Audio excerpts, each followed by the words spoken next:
mga naipasang batas, kagaya ng Doktor para sa Bayan Law, Department of Migrant Worker Law, at ang bagong batas na Trabaho para sa Bayan Law. Yes, alam mo, Pastora Ana, ayang mga binanggit mo, ilan lang yan, gatuldok lang yan sa napakarami ng batas na naipasa ng ating minamahal at ginagalang na senador. And of course, bukod pa po roon, siya rin po ang ating SIBAC Party List Representative from 2002 to 2010. At syempre, amen, siya ang chairman ng KKB movement for many years. Nasaan ang mga KKBs? Mahina, hindi kanya sinigaw ang mga KKBs. One more time. Asaan ang mga KKBs? Praise the Lord. Praise God. At alam mo, Pastora Ana, hindi lang yan, siya rin ang gumawa sa TESDA bilang kolehiyo ng trabaho. Kaya kinikilala natin siya at tinatawag na TESDA Man. Praise the Lord. Pero Pastor Egay, may bago siya ngayong tawag sa kanya. Yes. Tinatawag po natin siya ngayong Majoel dahil siya rin ang Senate Majority Leader. Yes, at JIL people, alam po namin na ang tao po ito ay needs no further introduction dahil kilala po natin siya. Siya po ay sariling atin. Kaya JIL people around the world, let us all welcome our Senate Majority Leader, Senator Joel Villanueva. Salamat po. God is good! Parang hindi yata mabuti ang Diyos. God is good! And all the time! Palakpakan nga po natin ang buhay at makapangyarihang Diyos! Hallelujah! Sabi po ng Psalms 127 verse 1, unless the Lord builds the house, the laborers build in vain. Kaya po ngayong araw na ito, alam natin kung sino ang dahilan kung bakit nagkaroon ng Jesus is Lord Church Worldwide. At dahil siya ang magtatag na ito, wala pong makakagiba, walang gawa ng kaaway ang magtatagumpay because Jesus is Lord. Amen po ba? Palakpakan po natin ang Panginoon. Happy victorious anniversary sa inyo pong lahat.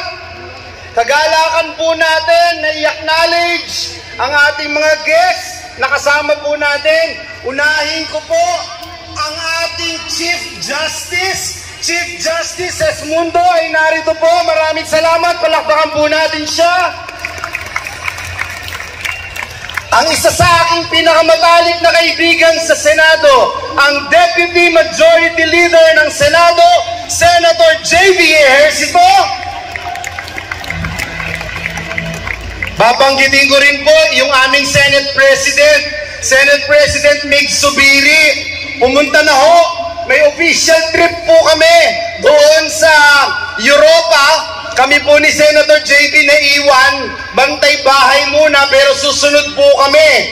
Kaya salamat sa mga kasamahan natin sa Senado, ni Senator Sani Angara, siya po yung principal author ng ating resolusyon, sila Senator Cayetano, Senator Marcos, Senator Tolentino, Senator Bato de la Rosa, Senator Lito Lapid, Senator Francis Tolentino, Senator Bongo, Senator Bong Revilla, at marami pa hong iba.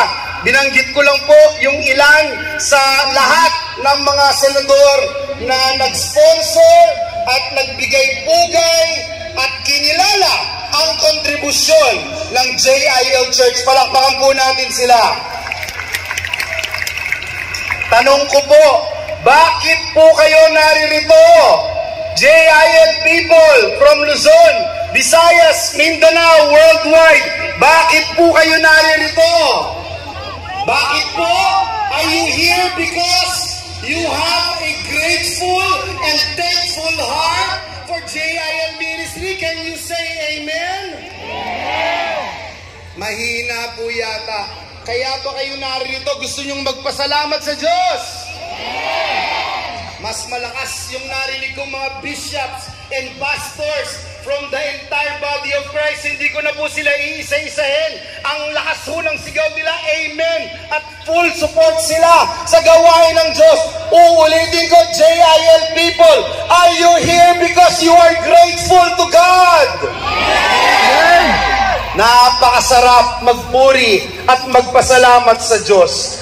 Lahat po tayo may testimonya.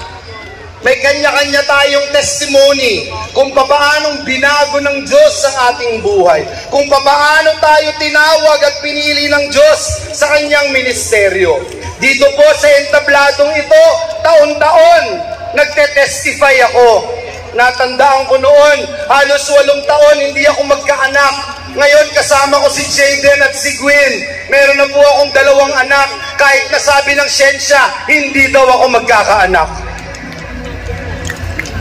Marami tayong pinetestify. Ako ho'y lumaki, literally, sa JIL Church. Literally, ako po ay pinakain ng ministeryong ito. Pinalaki, pinag-aral, inaruga. Bilang isang pastor's kid, nakita ko po kung paano lumago ang simbahan at iglesia ng Diyos. At dumating din po sa aking buhay na nangarap po ako, balang araw, gusto ko ring maglingkod sa Diyos. Gusto kong maglingkod sa bayan at sa ating Panginoong Diyos. Hindi po tumagal ang panahon. Ako ay naging pinakabatang miyembro ng Kamara de Representantes through Sibak Party List. Pagkatapos po, nilagay po tayo ng Diyos bilang miyembro ng gabinete ni Pangulong Noynoy Aquino. At pagkatapos, the rest is history.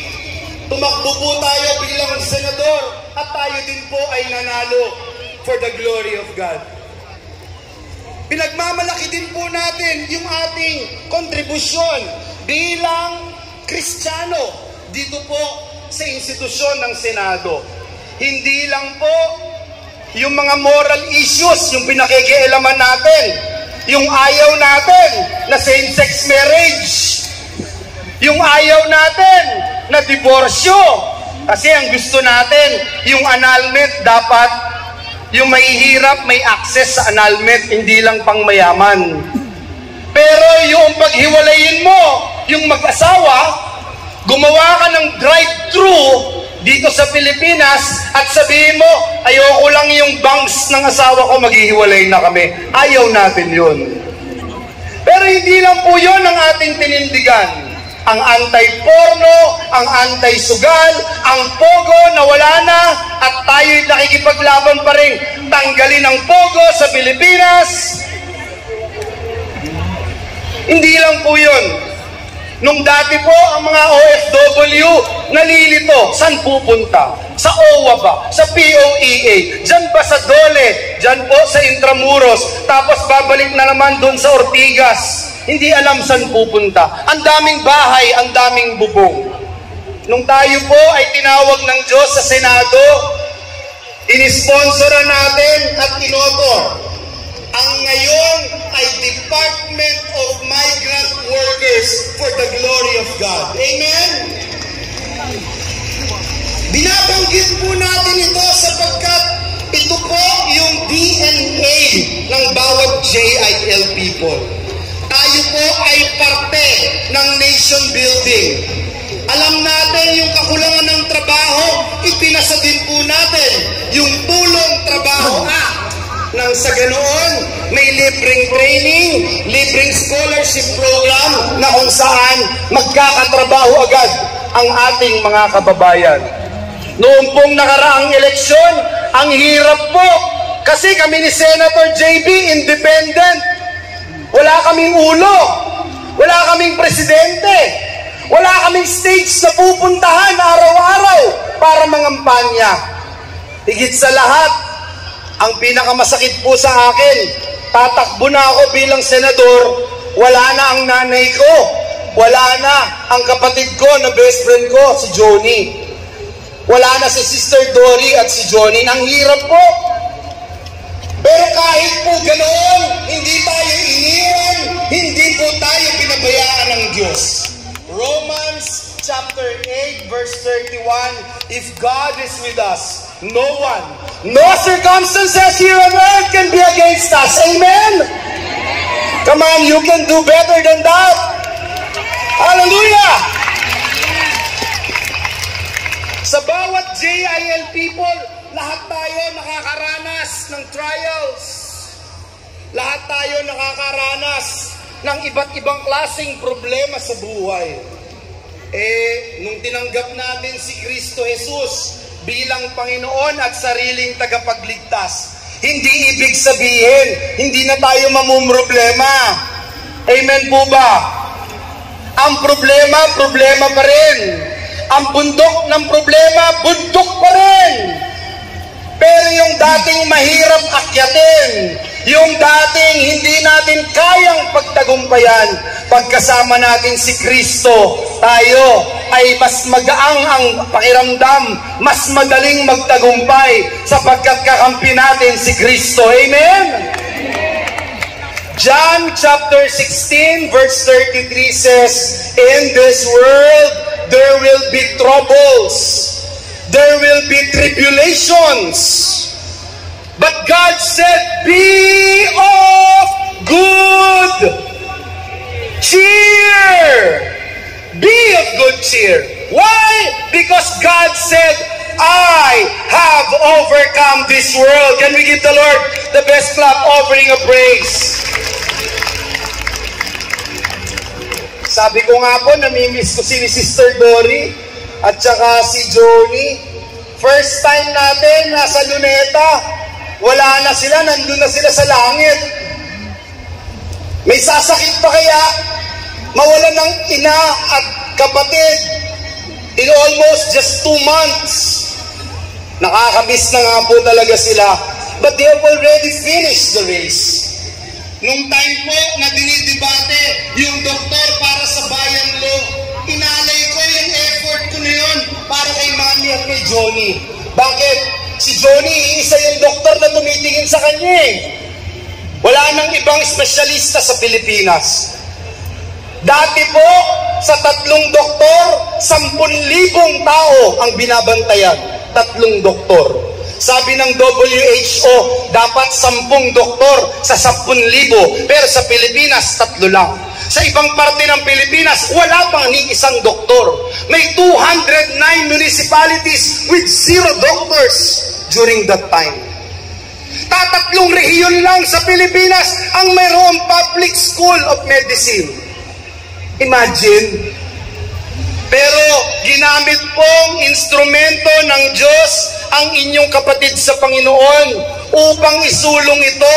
At ngayon po, batas na ang doktor para sa Bayan Law, libre na ang matrikula, libre na uniforme, gadget, pati review fees libre. Pag nakatapos ka at nakapasa doon sa board exam, may trabahong naghihintay sa'yo. May bonus pa po, may bonus pa. Yung dati na 3 regions lang ang wala, ang meron, 3 regions lang dati ang may public school of medicine. Ngayon, baliktad na. Ngayong mga oras na to, 3 regions na lang ang walang public school of medicine. Wow. And by next year, we will be able to complete all the regions in the Philippines that would offer public school of medicine for the glory of our God. JIL people, you can make a difference. Yan po ang itinuro sa atin sa 4 na sulok ng JIL Church. Marami po akong po pwedeng i-testify. Pero ang masasabi ko lang, ang Diyos hindi po nagkulang sa atin. Sabi po ni David, I am young but now I am old, but I have never seen the righteous forsaken or their children begging bread. Come on, you can do better than that. Yan po ang ating Panginoong Yesus. At pagkakampi natin ang Panginoong Yesus, pagkakampi natin ang Diyos, magsama-sama na silang lahat, magbanggaan man ang mga planeta sa Milky Way Galaxy, tatayo tayo sa matibay na bato, sapagkat ang Panginoong Diyos, hindi tayo iiwan, hindi tayo pababayaan. Amen?